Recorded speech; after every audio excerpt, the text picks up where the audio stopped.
Hello everyone. जो हमारा next topic है वो है aliphatic and aromatic hydro classification of polymer on the basis of property हमने लास्ट क्लास में किया था। एंड अब है स्ट्रक्चर के बेस के ऊपर हम बात करें तो देखो, सबसे पहले हमारे पास हाइड्रोकार्बन्स। देखो हाइड्रोकार्बन्स होते क्या है मेनली हमारे पास। हाइड्रोकार्बन्स की अगर हम बात करें तो हमें पता है हाइड्रोकार्बन जो होते हैं वो इंपॉर्टेंट सोर्स ऑफ एनर्जी होते हैं, या फिर जितनी भी आप फ्यूल की तरह या जैसे आपकी एलपीजी हो गई, सीएनजी हो गई, पेट्रोल डीजल, ये सब के सब आपके क्या है, हाइड्रोकार्बन है। हाइड्रोकार्बन की अगर हम बात करें मेनली तो हाइड्रोकार्बन में क्या होते हैं, हमारे पास ऐसा कंपाउंड जो क्या हो जिसमें कार्बन एंड हाइड्रोजन प्रेजेंट हो, सिर्फ हमारे पास कार्बन एंड हाइड्रोजन है वो हमारे पास। अब हाइड्रोकार्बन्स को हम पॉलीमर में क्यों स्टडी करें, क्योंकि हमें पता है कि जो कार्बन है वो क्या करता है, लॉन्ग चेन अप टू 30 तक क्या कर सकता है, बॉन्ड फॉर्म कर सकता है with carbon and other element हमारे पास, ठीक है। और इसी वजह से हाइड्रोकार्बन्स को हम किस में स्टडी कर रहे हैं, यहाँ पर पॉलीमर्स में स्टडी कर रहे हैं। तो मेनली कार्बन या कार्बन हाइड्रोकार्बन्स की अगर हम बात करें तो यहाँ पर क्या है, कार्बन हाइड्रोजन के बीच में बॉन्ड हो, ऐसे मॉलिक्यूल जिसमें क्या हो, कार्बन एंड हाइड्रोजन के बीच में बॉन्ड फॉर्म हो रहा है, या फिर कार्बन के बीच में बॉन्ड हो, तो वो सभी किस में इंक्लूड होंगे, हाइड्रोकार्बन्स के अंदर इंक्लूड होंगे हमारे पास। तो जो हाइड्रोकार्बन है ये डिफरेंट टाइप के होते हैं, डिपेंड अपॉन कार्बन बॉन्ड हमारे पास। और मेन कैटेगरी की अगर हम बात करें तो ये क्या है, 3 टाइप के हैं हमारे पास। फर्स्ट है हमारे पास सैचुरेटेड, नेक्स्ट है अनसैचुरेटेड, एंड थर्ड है आपके पास एरोमेटिक। जो ये आपके ये कहाँ आते हैं, आपके एलिफेटिक के अंदर, एलिफेटिक हाइड्रोकार्बन कार्बन के अंदर, ठीक है। सैचुरेटेड और अनसैचुरेटेड और एरोमेटिक आपका अलग से। तो यहाँ पर हम डिटेल स्टडी करेंगे एलिफेटिक एंड एरोमेटिक हाइड्रोकार्बन आपके। तो सबसे पहले आपके पास अगर हम देखें तो सैचुरेटेड हाइड्रोकार्बन क्या होते हैं। Saturated hydrocarbon contain carbon and carbon hydrogen single bond हमारे पास, हाइड्रोजन सिंगल बॉन्ड मीन्स ऐसे हाइड्रोकार्बन जिसके अंदर हमारे पास क्या हो, कार्बन के बीच सिंगल बॉन्ड या कार्बन हाइड्रोजन के बीच सिंगल बॉन्ड हो, तो वो सारे के सारे आपके कहाँ आएंगे, सैचुरेटेड के अंदर इंक्लूड होंगे आपके पास, ठीक है। उसके अलावा कार्बन के बीच में कैसा हो, डबल या फिर कार्बन के बीच में ट्रिपल बॉन्ड आ जाए, सिंगल बॉन्ड के अलावा अगर कोई बॉन्ड आएगा तो वो आपके कहाँ पर आएंगे, अनसैचुरेटेड के अंदर इंक्लूड हो जाएंगे, ठीक है। और जहाँ पर क्या हो रही है, मेनली रिंग फॉर्मेशन आपके पास हो रही है, वो आपके कहाँ आ जाएंगे, एरोमेटिक के अंदर आ जाएंगे, ठीक है। अब अगर हम बात करें सैचुरेटेड में तो सैचुरेटेड में आपके पास क्या रहेंगे, अगर हम एलिफेटिक हाइड्रोकार्बन्स की बात करें तो इसमें आपका क्या आ जाएंगे, एल्केन्स हो गया, एल्कीन हो गए और एल्काइन, आपके सभी क्या आ जाएंगे, एलिफेटिक हाइड्रोकार्बन में आ जाएंगे। और एरोमेटिक तो आपका रिंग फॉर्मेशन है, जितने भी जो साइक्लो आपके एल्केन्स जितने भी हो गए वो सारे के सारे किस में रहेंगे, साइक्लो एल्केन्स आपके पास, ठीक है। क्लोज चेन या क्लोज रिंग हो, ठीक है। साइक्लो एल्केन्स जो हो गए वो सारे आपके किस में आ जाएंगे, एरोमेटिक के अंदर इंक्लूड हो जाएंगे आपके, ठीक, एल्केन्स। तो हमें इतना स्टडी यहाँ पर नहीं करना आपको सब, क्योंकि एक टॉपिक है स्ट्रक्चर के बेस पे, तो आप सभी के बारे में थोड़ा थोड़ा डिफाइन कर दोगे, जैसे एल्केन्स के बारे में बता दोगे, एल्कीन्स के बारे में बता दोगे, एल्काइंस के बारे में बता दोगे। तो सबसे पहले अगर हम बात करें एल्केन्स की, देखो एल्केन्स अगर हम बात करें तो यहाँ पर क्या होती है, कार्बन सिंगल बॉन्ड होगा हमारे पास, और कार्बन हाइड्रोजन के बीच में भी क्या रहेगा, आपका सिंगल बॉन्ड आपके पास प्रेजेंट रहेगा। लेकिन यहाँ पर हमारे पास क्या है, जैसे एग्जांपल हम बात करें तो क्या हो सकता है, हमारा मीथेन हो सकता है, CH4 आपके पास। तो यहाँ पर क्या है, कार्बन के बीच में क्या है, सिंगल बॉन्ड है, और ये क्या था, आपका फर्स्ट मेंबर था जो किसमें मिला था, आपका एल्केन्स के अंदर फॉर्म किया गया था हमारे पास। मीथेन की अगर हम बात करें तो मेनली क्या होता है, गैस होती है या गैसेस फॉर्म में होता है, किसमें, कोल माइंस वगैरह, या फिर मर्सी प्लेस के अंदर हमेशा किसमें होगा, गैसेस फॉर्म के अंदर होगा हमारे पास, ठीक है। अगर हम बात करें इसको हम क्या कर दे, अगर हमारा जो एक हाइड्रोजन है कार्बन के अंदर, मीथेन के अंदर, इसको हम रिप्लेस कर दे कार्बन से, और यहाँ पर क्या कर दे, रिक्वायर्ड नंबर ऑफ हाइड्रोजन को ज्वाइन कर दे। किस लिए, क्योंकि हमें पता है कि जो मीथेन है इसकी वैलेंसी कैसी है, टेट्रा वैलेंसी है, CH H एंड H हमारे पास, ठीक है। तो यहाँ से हमें क्या मिलेगा, देखो क्या होगा हमारा, अगर यहाँ से हम हाइड्रोजन को रिप्लेस कर दे और बाकी कार्बन से रिप्लेस करें तो यहाँ पर हमें क्या मिल जाएगा, C2H6 हमें मिल जाएगा इस तरीके से, ठीक है। यहाँ पर क्या हो जाए, इसको कार्बन से, अब इसकी वैलेंसी हमें 4 कंप्लीट करनी ही पड़ेगी, तो ये क्या हो गया आपका C2H6 आपके पास। तो यहाँ से हम हाइड्रोजन को रिप्लेस करके बाकी अलग कंपाउंड में हम फॉर्म कर सकते हैं यहाँ पे, ठीक है। और इसको हम मेनली क्या कहते हैं, ईथेन कहेंगे, ईथेन आपके पास, ठीक है। तो सिंपल रिप्लेस कर दे हाइड्रोजन को अगर CH3 से, तो वहाँ से हम मीथेन से क्या बना सकते हैं, ईथेन बना सकते हैं आपके पास। दूसरा बॉन्ड लेंथ की अगर हम बात करें, एल्केन की अगर हम बात करें तो टेट्राहेड्रल यहाँ पर अरेंजमेंट होती है, ज्वाइन होते हैं किससे, CC एंड CH बॉन्ड हमारा, ठीक है। ये मैं बता चुकी हूँ आप लोगों को। और बॉन्ड लेंथ की अगर हम बात करें तो CC बॉन्ड की कितनी होती है, 54 पिकोमीटर एंड CH बॉन्ड की 112 पिकोमीटर हमारे पास होती है, ठीक है। और दोनों के दोनों क्या रहते हैं, सिग्मा बॉन्ड होते हैं एंड हैंड ऑन ओवरलैपिंग हमारे पास होती है। तो ये बेसिक इंट्रोडक्शन था। उसके बाद अगर हम यहाँ पर बात करें तो इसकी प्रॉपर्टीज़ के बारे में आप स्टडी कर सकते, प्रॉपर्टीज़ के बारे में बता सकते हो। मेनली जो एल्केन्स होते हैं ये कैसे होते हैं, नॉन पोलर मॉलिक्यूल होते हैं हमारे पास, नॉन पोलर मॉलिक्यूल यहाँ पर क्यों होते हैं, क्योंकि जो कार्बन और कार्बन बॉन्ड है और कार्बन हाइड्रोजन बॉन्ड है, इसका जो नेचर है वो कैसा नेचर है, कोवेलेंट नेचर है हमारा। और सेकंड यहाँ पर क्या है, कार्बन और जो हाइड्रोजन के जो हम यहाँ पर देखें तो जो इलेक्ट्रोनेगेटिविटी डिफरेंस है वो क्या है, बहुत ज़्यादा स्मॉल है, और इस वजह से ये क्या है, नॉन पोलर नेचर के अंदर है हमारे पास। दूसरा अगर हम बॉन्ड की बात करें तो यहाँ पर क्या है, जो बॉन्ड है वो वीक वैन डर वाल फोर्स है हमारे पास, ठीक है। और इसी वजह से जो वीक वैन डर वाल फोर्स होने की वजह से C1 to C4 जो हमारे पास कंपाउंड है वो क्या होते हैं, गैसियस फॉर्म के अंदर होते हैं, और बाकी C5 से C17 तक हमारे पास क्या रहते हैं, लिक्विड फॉर्म के अंदर रहते हैं हमारे पास, ठीक है।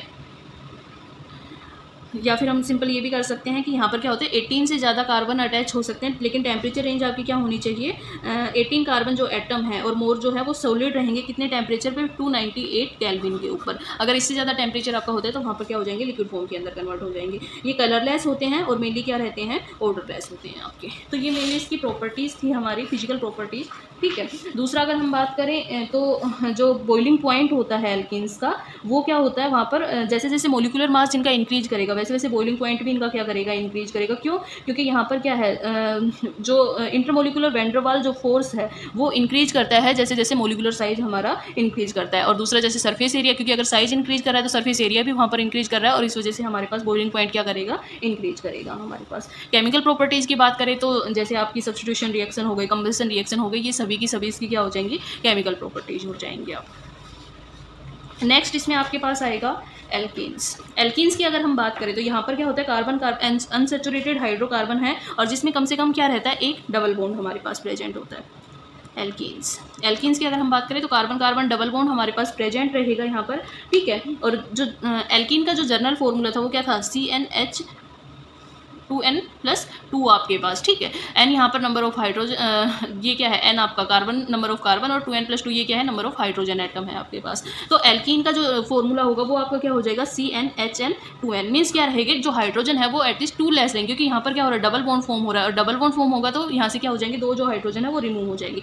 एल्कीन्स को अगर हम बात करें तो इनको हम क्या बोलते हैं, ओलेफिन्स भी कहते हैं मेनली। क्यों, क्योंकि ये क्या है, ऑयल फॉर्मिंग कंपाउंड है हमारे पास, ठीक है।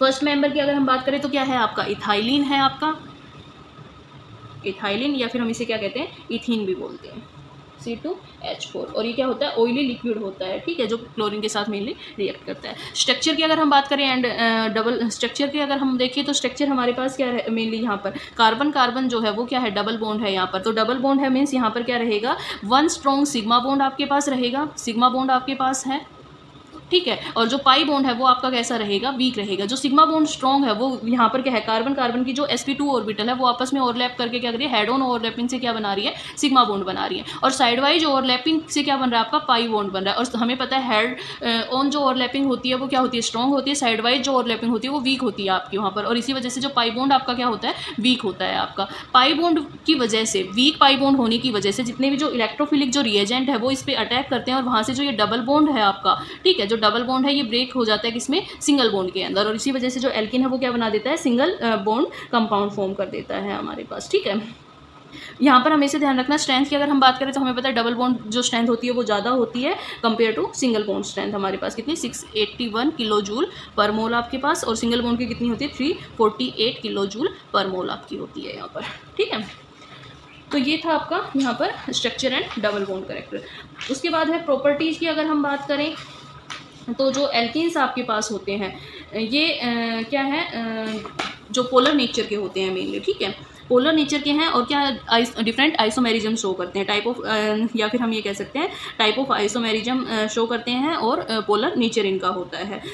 फर्स्ट 3 जो मेंबर होंगे वो क्या रहेंगे, आपके गैसेस होंगे, और उसके अलावा जो नेक्स्ट 14 आपके पास रहेंगे वो क्या रहेंगे, लिक्विड, और इससे ज़्यादा हायर के जो रहेंगे 14 से ज़्यादा जो रहेंगे वो क्या रहेंगे, सॉलिड फॉर्म के अंदर रहेंगे आपके पास। इथीन की अगर हम बात करें तो इथीन आपकी क्या रहती है, कलरलेस आपके पास होती है और फेंट स्मेल इसकी होती है, ठीक है। जितने भी जो एल्किन से सारे के सारे कलरलेस होते हैं और ओडरलेस होते हैं। दूसरा इनसोल्यूबल वाटर के अंदर क्या रहते हैं, इनसोल्यूबल रहते हैं। जितने भी जो नॉन पोलर सोलवेंट्स होते हैं उनमें सारे के सारे क्या रहेंगे, हाईली सोल्यूबल रहेंगे।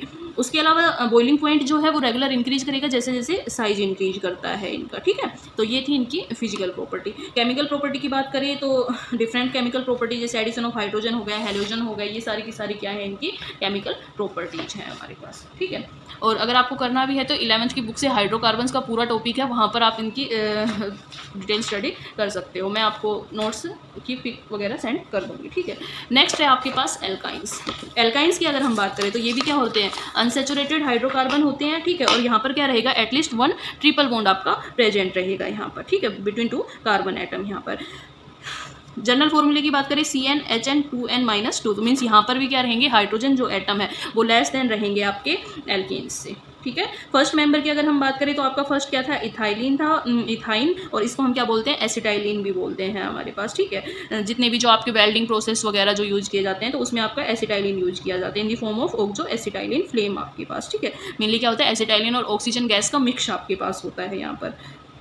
एल्काइंस जो है इससे हम बहुत सारे ऑर्गेनिक कंपाउंड यहाँ पर फॉर्म कर सकते हैं, ठीक है। स्ट्रक्चर की अगर हम बात करें तो यहाँ पर क्या होता है आपका, एक तो सिग्मा बॉन्ड रहेगा, 2 आपके क्या रहेंगे कार्बन, ये कार्बन आपका हेड टू ऑन ओवरलैपिंग से आपके पास क्या बनेगा,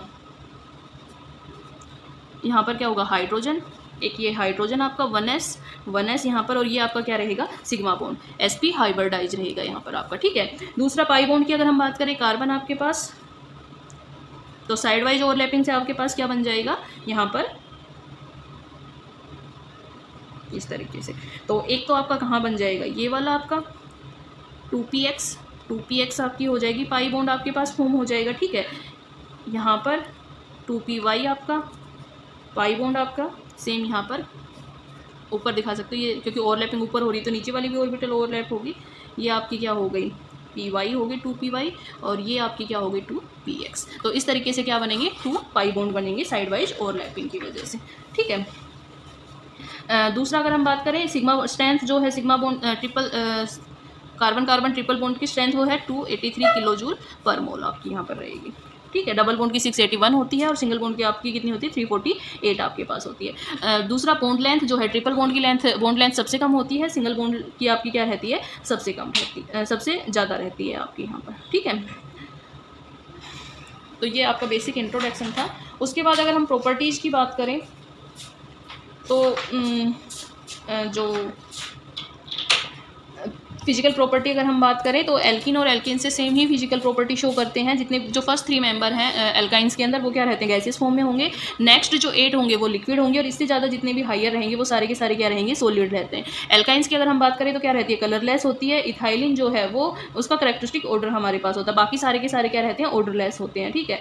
नेचर अगर हम बात करें तो एल्काइन क्या होते हैं, वीकली पोलर होते हैं नेचर के अंदर, ठीक है। और वाटर से भी लाइट वेट होता है, इसी वजह से वाटर के अंदर कैसे रहते हैं, इमिसिएबल होते हैं, कम डिजोल होते हैं। और जितने भी जो ऑर्गेनिक सोलवेंट वगैरह हुए उन सब में क्या रहते हैं, हाईली सोल्यूबल आपके होते हैं। मेल्टिंग और बॉइलिंग पॉइंट है वो जैसे जैसे डेंसिटी इंक्रीज करेगी, जैसे जैसे मोलर मास इंक्रीज करेगा वैसे वैसे डेंसिटी इंक्रीज करेगी, और मेल्टिंग एंड बॉइलिंग पॉइंट क्या करेगा आपका, इंक्रीज करेगा। तो ये आपके थे एल्काइंस मीन्स एलिफेटिक हाइड्रोकार्बन्स आपके पास। नेक्स्ट है एरोमेटिक हाइड्रोकार्बन।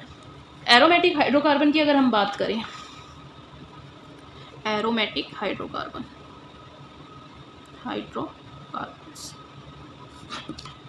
एरोमेटिक हाइड्रोकार्बन्स अगर हम देखें तो इनको हम क्या कहते हैं, जो इनको हम एरिन्स भी बोलते हैं, ठीक है, जिनका प्लीजेंट ऑर्डर या फिर अरोमा मीनिंग होता है, मीनिंग स्मेल से हमारे पास, ठीक है। और इसी वजह से इनको क्या बोला गया है, एरोमेटिक कंपाउंड भी बोला गया है। एक अलग से स्मेल इनकी रिलीज होती है यहाँ पर, ठीक है। जितने भी ज़्यादा मोस्ट ऑफ कंपाउंड अगर हम बात करें तो इनमें क्या होती है, बेंजीन रिंग होती है। बेंजीन रिंग कैसी होती है, हाईली अनसेचुरेटेड होती है, ठीक है। लेकिन जितनी भी जो रिएक्शंस शो करती है वो सारी की सारी क्या करती है, एरोमेटिक कंपाउंड की लगभग सभी रिएक्शंस को शो करती हैं हमारे पास, ठीक है। और इन रिएक्शंस के थ्रू क्या हो जाता है, जो अनसेचुरेशन, जो बेंजीन रिंग का अनसेचुरेशन है वो क्या हो जाएगा आपका, रिटेन हो जाएगा यहाँ पर, ठीक है। अगर हम एग्जांपल्स की बात करें तो हाइड्रोकार्बन्स ऐसे भी जैसे नॉन हाइड्रोकार्बन्स हैं जो जिनमें बेंजीन रिंग नहीं होती, और इस बेस के ऊपर एरोमेटिक हाइड्रोकार्बन्स को 2 कैटेगरी के अंदर क्या किया गया है, क्लासीफाई किया गया है। एक ऐसे एरोमेटिक कंपाउंड जिनमें क्या हो, बेंजीन रिंग हो, और उनको हम क्या बोलते हैं, बेंजोनोइड्स बोलते हैं, और दूसरी जिनमें बेंजीन रिंग प्रेजेंट ना हो उनको हम क्या कहेंगे, नॉन बेंजोनोइड्स कहेंगे यहाँ पर, ठीक है। तो ये आपका बेंजीन हो गया, जैसे टोलिन हो गया, आपका नेफ्थलीन हो गया, बाइफिनाइल हो गए, ये सारे के सारे क्या हो जाएंगे आपके, इसके एग्जाम्पल हो जाएंगे आपके, ठीक है। स्ट्रक्चर की अगर हम बात करें तो आपको पता है बेंजीन जो है वो रेजोनेटिंग स्ट्रक्चर शो करती है, मींस एरोमेटिक जो हाइड्रोकार्बन होंगे वो क्या करते हैं, रेजोनेटिंग स्ट्रक्चर शो करते हैं। रेजोनेटिंग स्ट्रक्चर क्यों शो की जाती है, मेनली स्टेबिलिटी को रिटेन करने के लिए, क्योंकि हम क्या कह रहे हैं, बेंजीन रिंग जो है वो क्या करती है, वो अनसैचुरेटेड रिंग होती है, ठीक है, लेकिन जितनी भी जो एरोमेटिक रिएक्शन है उनके थ्रू क्या कर लेती है, अपनी स्टेबिलिटी को रिटेन कर लेती है, और ये मेनली किस वजह से हुआ, रेजोनेटिंग स्ट्रक्चर की वजह से हुआ है हमारे पास। अगर हम बात करें रेजोनेटिंग स्ट्रक्चर की, तो किसी भी कंपाउंड की जो रेजोनेटिंग स्ट्रक्चर हमारी होती है वो उसकी एक्यूरेट स्ट्रक्चर को डिफाइन नहीं करती है, वो एक पॉसिबिलिटी होती है कि इस स्टेट में ये स्टेबल हो सकती है या फिर नहीं हो सकती। मैक्सिमम स्टेबिलिटी को रिप्रेजेंट करने के लिए हम क्या करते हैं, रेजोनेटिंग स्ट्रक्चर्स का यूज करते हैं मेनली।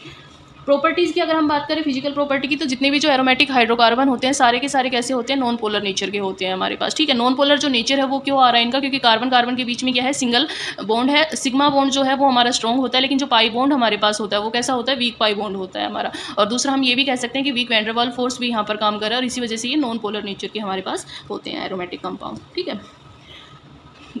एग्जाम्पल्स की केस पे आप देख सकते हो, नेफ्थलीन बोल, आप जो आप कपड़ों में नेफ्थलीन बोल देते हो, वो जो एरोमेटिक हाइड्रोकार्बन का बेस्ट एग्जाम्पल है। दूसरा हमेशा ध्यान रखना, ओपन एयर के अंदर जब भी हम रिलीज करते हैं तो क्या करते हैं, मेनली जो हमारा वाटर को एब्जॉर्ब कर लेते हैं, और इसी वजह से हम ये कहते हैं कि वाटर के अंदर क्या रहेंगे, सोल्यूबल रहते हैं हमारे पास। तो हम ये कह सकते हैं मेनली कि जितने भी जो एरोमेटिक हाइड्रोकार्बन होते हैं वो वाटर के अंदर क्या रहते हैं, इमिशिएबल होते हैं, लेस डिजोल्व होते हैं, स्प्रिंगली सोल्यूबल होते हैं, लेकिन जितने भी जो ऑर्गेनिक सोलवेंट आपके हो गए उन सब में क्या रहते हैं, हाईली सोल्यूबल होते हैं। तो ये आपकी थी प्रॉपर्टी, यहाँ पर आपका कंप्लीट होता है aliphatic and aromatic hydrocarbon. Next video होगी उसमें आगे की स्ट्रक्चर हम प्रॉपर्टीज कंटिन्यू करेंगे। Thank you.